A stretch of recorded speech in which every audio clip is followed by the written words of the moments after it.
नमस्ते बच्चों, आज हम आपके साथ टॉपिक डिस्कस करने जा रहे हैं। उसका नाम है distance of closest approach. Rutherford model में उसके बारे में जानने को मिलता है, लेकिन उससे पहले कुछ बेसिक चीज़ें पता होनी चाहिए। पहले से ही कुछ बातें पता होनी चाहिए, वो है प्रॉपर्टीज ऑफ चार्ज। चार्ज के बारे में आप क्या क्या जानते हैं, कुछ दो चार बातें देख लेते हैं। फिजिक्स के इलेक्ट्रोस्टैट से हम लोगों ने यहाँ पर उसको उठा के डायरेक्ट यूज कर लिया है। पहला पॉइंट है, मुलिकन ऑयल ड्रॉप एक्सपेरिमेंट से पता चलता है कि जब वो मुलिकन ने ऑयल के ड्रॉप्स को नीचे ऐसे फॉल किया था, उनके ऊपर फिर चार्जेस देखे थे, तो क्या देखा था कि जो ऑयल ड्रॉप अलग अलग साइज की ऑयल ड्रॉप्स थी, उनके ऊपर चार्जेस अलग अलग तो आ रहे थे, लेकिन वो सारे के सारे चार्जेस 1.602 इंटू 10⁻⁻19 के इंटीग्रल मल्टीपल थे। थोड़ा छोटा कर लेते हैं, तो 1.6 इंटू 10⁻⁻19 कूलाम के इंटीग्रल मल्टीपल थे। यानी कि या तो ऑयल ड्रॉप के ऊपर 1.6 10⁻⁻19 कूलाम चार्ज था, या 3.2 10⁻⁻19, या 6.4 10⁻⁻19।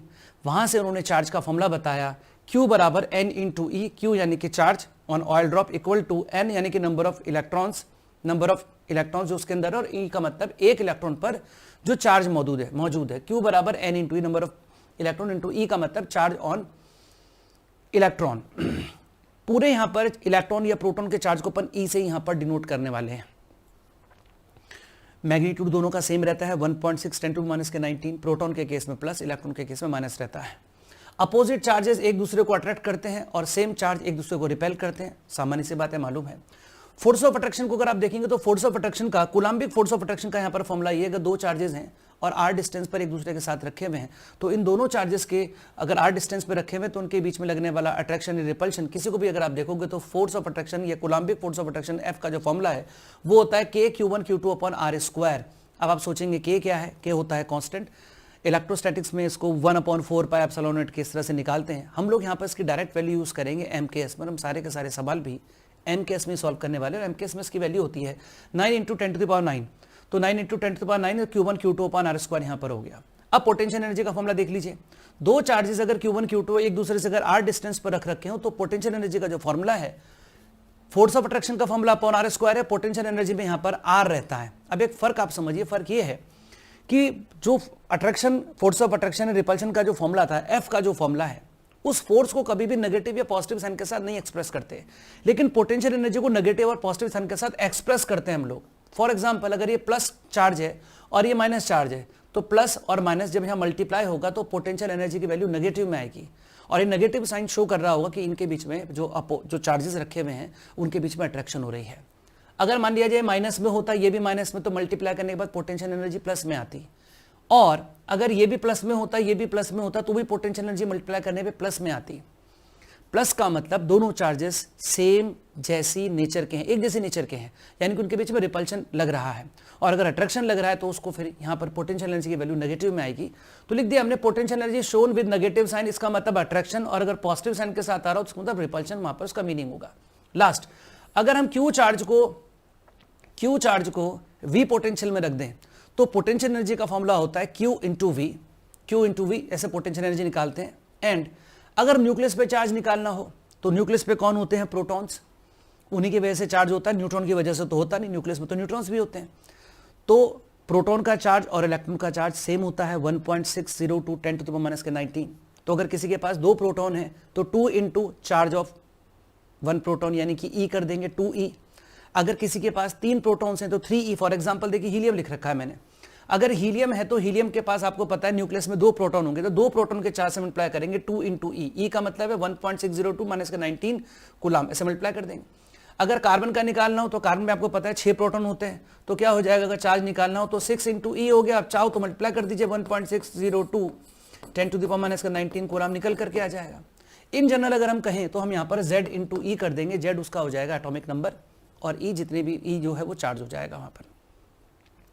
अब आते हैं अपने मेन मुद्दे पर। हमारा मेन मुद्दा है यहाँ पर डिस्टेंस ऑफ क्लोजेस्ट अप्रोच। ये क्या हो रहा है यहाँ पर, इसको दिखाते हैं। डिस्टेंस ऑफ क्लोजेस्ट अप्रोच में यहाँ पर क्या चीज हो रही है ये देखते हैं। तो डिस्टेंस ऑफ क्लोजेस्ट अप्रोच में एक्चुअली में क्या हो रहा है कि यहाँ पर आपका जो पार्टिकल है, ये पार्टिकल ये आ रहा है इस पे न्यूक्लियस की तरफ। आपको याद है क्या हुआ था, हुआ क्या था वहां पर, हुआ ये था कि यहाँ पर एक रेडियम गन थी, रेडियम गन से अल्फा पार्टिकल बम्बार्ड किए जा रहे थे, रदरफोर्ड ने किए थे। सामने यहाँ पर फॉयल रखी थी, और ये पार्टिकल क्या कर रहे थे, डिफ्लेक्ट हो रहे थे। कोई ऐसे डिफ्लेक्ट हो रहा था, कोई ऐसे हो रहा था, कोई वैसे वापस चला जा रहा था, और काफी सारे पार्टिकल क्रॉस करके निकल जा रहे थे। अब रदरफोर्ड के जो स्टेटमेंट हैं, क्या कंक्लूजन है, उनकी बात नहीं करने जा रहे हम यहाँ पर। हम सिर्फ ये बात करने जा रहे हैं जैसे अल्फा पार्टिकल आया तो यहाँ से डिफ्लेक्ट हो गया। डिफ्लेक्ट क्यों हो रहा है, हम सभी को पता है अल्फा पार्टिकल के ऊपर हीलियम+2 को बोलते हैं अल्फा पार्टिकल। इस पर खुद का अपना पॉजिटिव चार्ज होता है, तो इस पर अगर अपना खुद का पॉजिटिव चार्ज होता है और यहाँ पर न्यूक्लियस में भी पॉजिटिव चार्ज है, तो अपोजिट चार्ज तो एक दूसरे को रिपेल करेंगे। तो क्या होता होगा कि अल्फा पार्टिकल से भागता भागता आता होगा, चलता हुआ जा रहा है, और सामने वहां पर उसको क्या दिख रहा है, वहां पर न्यूक्लियस। तो क्या होता होगा, रिटार्डेशन उतर लगता होगा, उसकी स्पीड धीरे धीरे कम होने लगती होगी। वो भागता भागता तो अरे अरे अरे अरे अरे अरे ऐसे करके मुड़ जाता होगा। जैसा होता ही है ना, कोई ऐसी चीज सामने से टकरा जाए जिसको हम नहीं देखना चाहते तो तुरंत ऐसे रोक करके फिर साइड से निकल जाते हैं। होता है कि नहीं होता। लड़का घूम रहा है अपनी गर्लफ्रेंड के साथ, बड़े मजे से भगाता हुआ जा रहा है, सामने से पिताजी आ रहे हैं, क्या करोगे भाई साहब, गाड़ी तो साइड में मोड़ लोगे कि नहीं मोड़ लोगे, अरे अरे अरे ब्रेक मारोगे। एग्जैक्टली यही हुआ यहाँ पर। ये सामने पॉजिटिव चार्ज था, इधर पॉजिटिव ही अपना हीलियम पार्टिकल, ये भी पॉजिटिव चार्ज है, आएंगे भागते भागते, जब महसूस करेंगे इसका अट्रैक्शन तो साइड में उलेंगे जैसे। तो ये जितनी डिस्टेंस इन्होंने अप्रोच की है, मैक्स टू मैक्स न्यूक्लियस के जितने पास गए हैं, उस डिस्टेंस को बोलते हैं डिस्टेंस ऑफ क्लोजेस्ट अप्रोच। वही निकालनी है मेरे को। कैसे निकलेगी, आइए देखते हैं। तो यहां पर हम लोगों ने, ये हमारे पे अल्फा पार्टिकल है, इनफाइनाइट डिस्टेंस पे रखा हुआ है न्यूक्लियस से। अब कुछ लोगों को लगता है इनफाइनाइट का मतलब सच में इनफाइनाइट। इनफाइनाइट का मतलब सच में इनफाइनाइट नहीं होता। इनफाइनाइट का मतलब इतनी डिस्टेंस पे रखा हुआ है जहां पर ये अल्फा पार्टिकल, जिसपे कि ऑलरेडी पॉजिटिव चार्ज है, इस न्यूक्लियस की वजह से ये रिपल्शन महसूस न करे। वो डिस्टेंस आप समझ रहे हो, जहां पर इस न्यूक्लियस का प्रभाव क्षेत्र खत्म हो जाता है, जहां पर इस न्यूक्लियस का इलेक्ट्रिक फील्ड खत्म हो जाता है, वो वाली जगह। फॉर एग्जाम्पल, जैसे आप लोग अपने पेरेंट्स के साथ तो बड़े सभ्यता से रहते हैं, ऊट पटांग गॉसिप थोड़ी करता है व्यक्ति घर पर, लेकिन फ्रेंड्स के साथ करता है। लेकिन फ्रेंड्स के साथ करता है जब आप पेरेंट्स से काफ़ी डिस्टेंस पर होते हैं, पेरेंट्स के सामने थोड़ी। फ्रेंड्स के साथ बैठे तो ऊट पटांग बात कर ली, हो सकता है बीच में एक आधी बात बीप जैसी चीज़ें भी बोल दी। मम्मी पापा के समक्ष थोड़ी, तो पापा से दूर हैं, मम्मी से दूर हैं, तो वहाँ पर थोड़ी बहुत ही बातें कर ली इस प्रकार की, क्योंकि उस जगह पर पेरेंट्स का प्रभाव क्षेत्र नहीं है। अब ये थोड़ी है कि वो कितनी भी डिस्टेंस हो सकती है, वो आपके घर से 100 मीटर की डिस्टेंस भी हो सकती है, वो आपके घर से 200 मीटर की डिस्टेंस भी हो सकती है, वो आपके घर से 2 किलोमीटर की डिस्टेंस भी हो सकती है, वो तो कुछ भी हो सकती है जहां पर पेरेंट्स ना देख रहे हैं, वो वाली जगह। तो जहां पर ये न्यूक्लियस इसको अट्रैक्ट और रिपेल ना कर सकता हो, ये वाली जगह की बात हो रही है। इनफाइनाइट डिस्टेंस हमने बोल दी। अब क्या हुआ, क्या होगा, देखो ये पार्टिकल आएगा, धीरे धीरे धीरे धीरे करके आएगा, जितनी स्पीड से यहां से आएगा, धीरे धीरे धीरे धीरे करते करते माना इस पार्टिकल ने इधर से आके पलटी मार दी इस पॉइंट पर आकर, यहां पर इसकी भयंकर काइनेटिक एनर्जी होगी। धीरे धीरे धीरे करते रिटार्ड धीरे धीरे हल्का होता रहेगा, और इस पॉइंट पर जहां से रिटर्न मार रहा है, at this point, at the stage of this point, at this point, यहां पर क्या होने वाला है, इसकी वेलोसिटी आकर के हो जाएगी 0 और तुरंत ये टर्न मार देगा। इस जगह पर तो उसकी काइनेटिक एनर्जी जो थी, इस पॉइंट पर आते आते टोटल किसमें कन्वर्ट हो जाएगी, पोटेंशियल एनर्जी में। आइए अनुभव करके देखते हैं। ऐसे समझ में नहीं आएगी बात। ये पहला पॉइंट है, ये दूसरा पॉइंट है, तीसरा पॉइंट है। इस पॉइंट पर जो टोटल एनर्जी होगी, इस पॉइंट पर जो टोटल एनर्जी होगी, इस पॉइंट पर जो टोटल एनर्जी, सब बराबर होंगे टोटल एनर्जीज। तो टोटल एनर्जी 1, 2, 3 सब बराबर होंगी। टोटल एनर्जी किसके बराबर होती है जनाब, kinetic energy plus potential energy. Kinetic energy वो लिख दिया हमने यहाँ पर। अब काइनेटिक एनर्जी होगी हाफ mv1²। यहाँ पर मान लिया जाए इस पॉइंट पर आकर के इसकी वेलोसिटी v1 है, इस पॉइंट पर आकर इसकी वेलोसिटी v2 है, और आपको पता है इस पॉइंट पर आकर इसकी वेलोसिटी कितनी हो जाएगी, 0 इस पॉइंट पर। फिर उसके बाद टर्न मारा है, ये डिस्टेंस मान लिया जाए r0 है, यही डिस्टेंस निकालनी, this is distance of closest approach. ये कितने डिस्टेंस है, इनफाइनाइट। पोटेंशियल एनर्जी का फॉर्मूला भी हमने आपको पढ़ाया था, क्या बताया था, K Q1 Q2 upon R। तो आप सोचिए इनफाइनाइट डिस्टेंस पर ये R की जगह इनफाइनाइट रखेंगे, तो हमने इनफाइनाइट रख दिया यहाँ पर। अब 2 पॉइंट पर आ जाइए, तो half mv2² plus potential energy, तो K Q1 Q2 अपॉन, और मैंने क्या काम करा, मान लिया जाए जो डिस्टेंस है ये वाली, इसको मैं R2 मान लेता हूँ। लो ये वाली डिस्टेंस R2 है, तो R2 रख दी हमने यहाँ पर। इधर आ जाइए इस पॉइंट पर आकर के, तो हाफ mv², वेलोसिटी तो 0 है, plus K Q1 Q2 upon R0, जो बीच की डिस्टेंस थी ये रही R0। समझ में आ गया होगा आपको। एक काम करते हैं, अब हम जरा, हमें जो निकालना है उसके लिए बीच वाले सेगमेंट को भी यहाँ से रिमूव कर देते हैं, हमें इसकी जरूरत नहीं है। हम we are not considering this segment, इसको मुझे आवश्यकता नहीं है, खाली इतने को छोड़ दीजिए आप। इतने को देखिए, ये बराबर दिस, इसमें ये वाला फैक्टर 0 हो गया और इसमें ये वाला फैक्टर 0 हो गया, तो ये हाफ mv1² बराबर इसके आ जाएगा। साफ पता चल रहा है kinetic energy is converted into potential energy, तो काइनेटिक एनर्जी पोटेंशियल एनर्जी में कन्वर्ट हो गई। अब Q1 Q2 रख लीजिए। Q1 किसका है, हीलियम का, अल्फा पार्टिकल का जो आ रहा है। Q2 किसका है, वो न्यूक्लियस मेटल का जिस पर अटैक हो रहा है। हीलियम पे कितना चार्ज होगा, हीलियम के न्यूक्लियस पे चार्ज होगा 2e, हीलियम के न्यूक्लियस पे चार्ज होगा 2e, आपको मालूम है 2e होगा, चूंकि 2 प्रोटॉन होते हैं 2e। और जो यहाँ पर जो सामने सरफेस है, मान लीजिए सामने जिस मेटेलिक सरफेस पर ये काम चल रहा है, मान लीजिए इसका एटॉमिक नंबर है Z, तो इस पर कितना चार्ज हो जाएगा Z इंटू ई, इसके न्यूक्लियस का चार्ज Z इंटू ई हो जाएगा। रख दिया हमने यहाँ पर, इधर रख दिया हमने 2e और Ze, तो रख दिया यहाँ पर। सॉल्व करके आपने यहाँ से R0 निकाल दिया और आपके पास आ गया ये। आप चाहें तो उस फॉर्मूले को डायरेक्ट प्रयोग भी कर सकते हैं, मैं मना करूंगा, डायरेक्ट फॉर्मूले का प्रयोग बिल्कुल मत करिएगा। आप चाहें तो डायरेक्ट प्रयोग भी कर सकते हैं, और अगर आप चाहें तो खुद वहां पर छोटा सा डेरिवेशन करके या छोटा सा इस प्रकार का एनर्जीज को इक्वेट करके भी निकाल सकते हैं। बेहतर होगा कि आप एनर्जीज को इक्वेट करके निकालें। आइए एक सवाल देखते हैं। सवाल हमारे पास है, और सवाल ये रहा हमारे पास। देखो, एक अल्फा पार्टिकल को बम्बार्ड किया गया इनफाइनाइट डिस्टेंस से, और उसकी वेलोसिटी थी उस वक्त 2 × 10⁵ मीटर पर सेकेंड। अब अल्फा पार्टिकल को बम्बार्ड किया हम लोगों ने, फाइंड पहला डिस्टेंस ऑफ क्लोजेस्ट अप्रोच। तो चलिए करके देखते हैं। इधर से अल्फा पार्टिकल आए, ये वो न्यूक्लियस है जिसके ऊपर इसको बम्बार्ड करना है। कितनी वेलोसिटी थी? 2 × 10⁵। ये भाई साहब आए और फिर यहाँ से उन्होंने कल्टी मार दी। हमको जो डिस्टेंस निकालनी, ये वाली डिस्टेंस निकालनी है अपने को R0। क्या करेंगे? वही जो चल रहा था, इधर टोटल एनर्जी 1 बराबर total energy final, total energy last. ये रहा, उस पॉइंट को 2 ले लेते हैं, कर लीजिए। क्या सिखाया था आपको?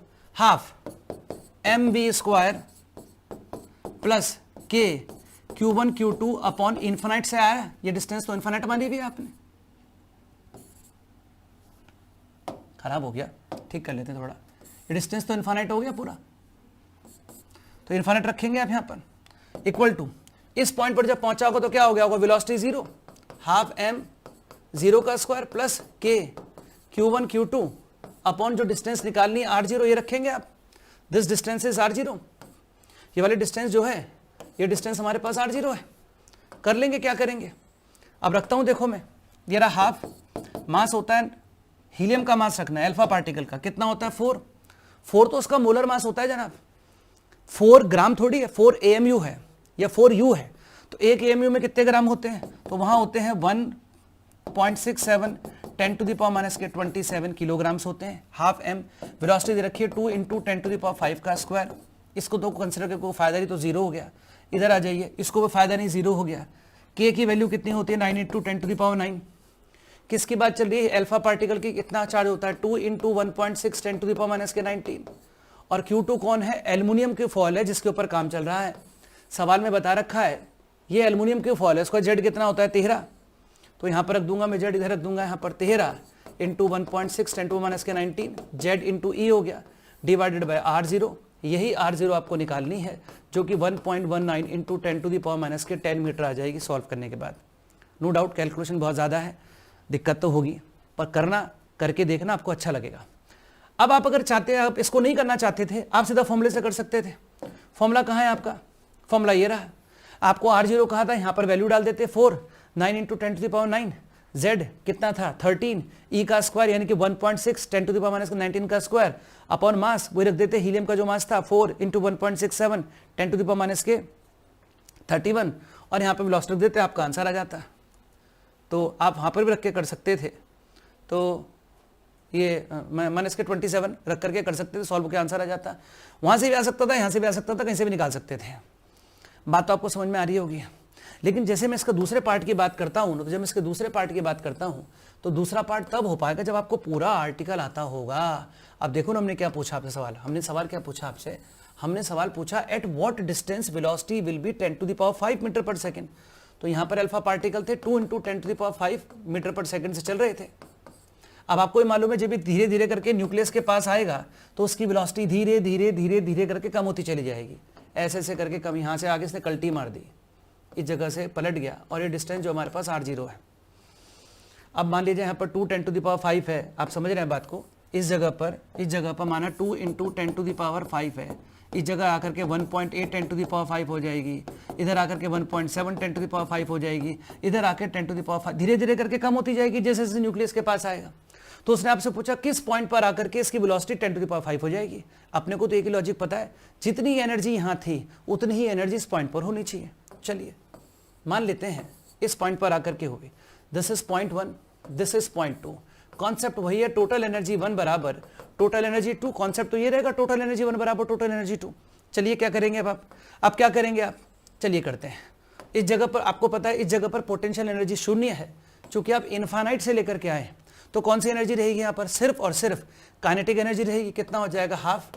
m कितना है? 4 into 1.67 10 to the power minus के 27। वेलोसिटी कितनी है? 2 इंटू 10 टू द पावर 5 का स्क्वायर, हाफ mv स्क्वायर।